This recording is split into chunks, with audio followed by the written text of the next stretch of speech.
KPK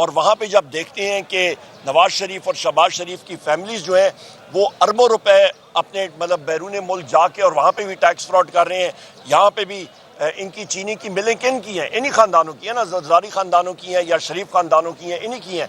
تو لہٰذا لوگوں میں غم و غصہ پایا جاتا ہے. بہت شکریہ. یہ بتا دیں کہ جو تحریک شروع کر رہے ہیں رمضان کے بعد جو تحریک شروع ہوگا باقاعدہ طور پر کیا ہے؟ انشاءاللہ تعالی ہماری جو اپوزیشن کی تحریک تحفظ آئین پاکستان ہے اور ہماری باقی پارٹیاں جو ہیں وہ جلد آپ کو اس کا سارا لائمل جو ہے وہ پیش کر دیں گے. اوورسیز کمیٹیوں میں جو لوگ ہیں ان کو تحلیل کیا کہ پوزیشن ہے شہباز گل ہو میں کیونکہ تنظیم کا اس وقت میں سابق سیکرٹری جنرل ہوں، میں نے استعفیٰ دے دیا تھا، آپ کو معلوم ہے میرا کام زیادہ پارلیمان کے ساتھ ہوتا ہے اور یہ وزیر اعظم عمران خان صاحب کا حکم تھا اور وہ ایکسیکیوٹ ہو گیا.